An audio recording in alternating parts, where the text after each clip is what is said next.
Okay, so after you plug in your 8-pin power for the CPU, you'll want to plug in this one, which is, well, I didn't show it on camera, I kind of forgot.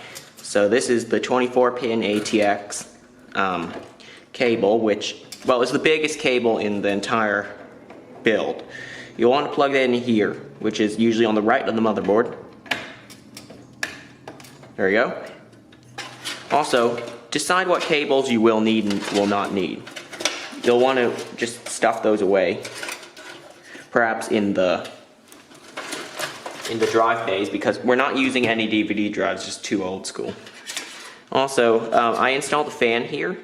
Didn't show it on camera, sorry about that. So I'll show this one. That is going back here. Now, one thing to look out for on your fan is this. Do you see that? You see it? Oh, come on. I'm going to try to get it to focus.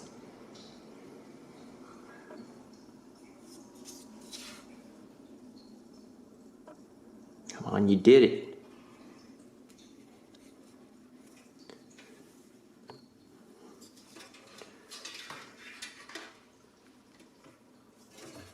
Must I put it here? Yeah, I bought a terrible camera. But anyway, if you can see what I see, there are arrows on it showing the rotation of the fan, and in fact, it's this way. Oh, there we go. There we go, it finally focused. And the airflow, which is that way. So you're gonna have to determine which way the air flows on the fan, and which way you want it to flow in the case. So, in my case, no pun intended, I want it to flow this way, outwards, because this is already an intake fan. This should be an exhaust fan. So, to install that,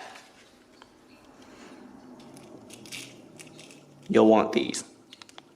Okay, these are case fans, case fan screws, right?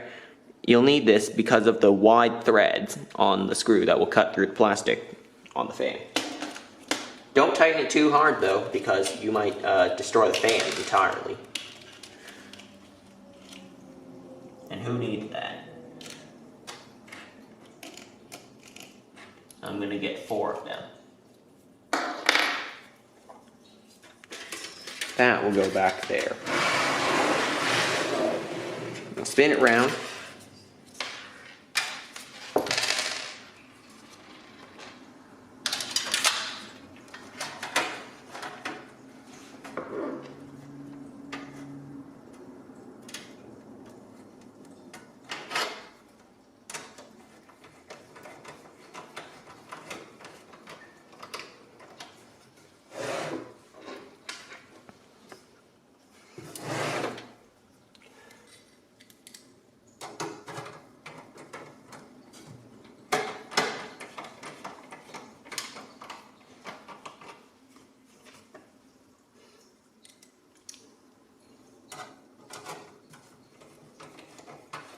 Oh yeah, I don't know if I said this before. Another pro tip is if you can't afford a hard drive or something that, you know, that you want to install, like an internal hard drive, because internal hard drives usually run faster than external ones.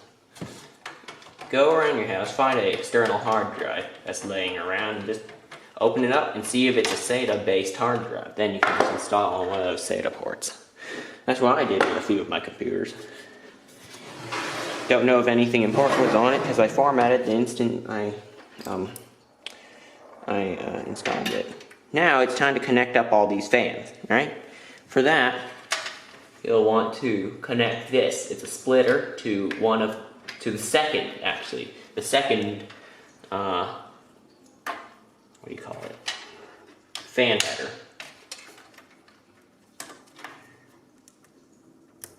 There we go, connected one of them. And now it's time to connect the other one. It's nearly complete. This build's nearly complete. Also, since this is a closed case, we won't really need to worry about the cable management, but I do. I worry about it. So I'm gonna get a twist tie and just tie this up. Good. Will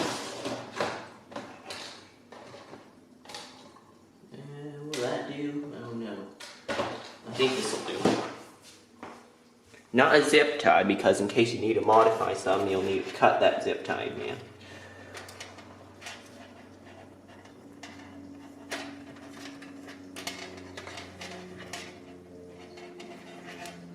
It's those ones you'll find, you know,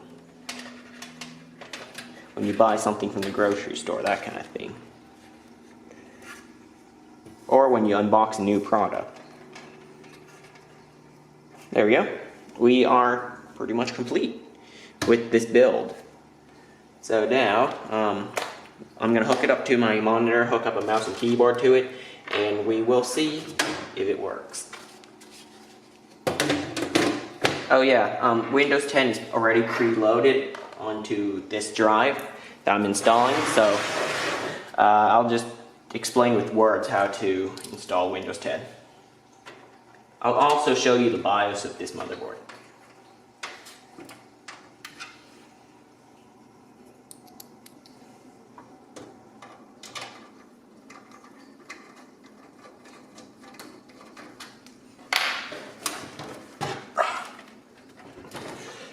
Oh, right. One more thing. Sorry about that.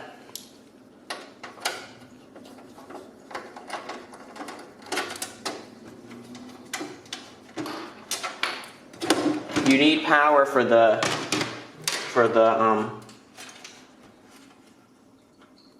USBs. Remember, we have that oh wait, I didn't tell you about that. We have a frontal USB hub that didn't come with this computer. It was installed later. I need to connect power to it, but you probably won't have that issue.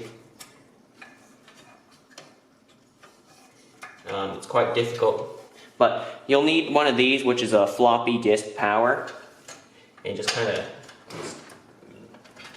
there too. Yeah, so I'm going to install it off camera, but you probably won't have that issue because your case would probably come with USB 3.0 already, because this is a very old case.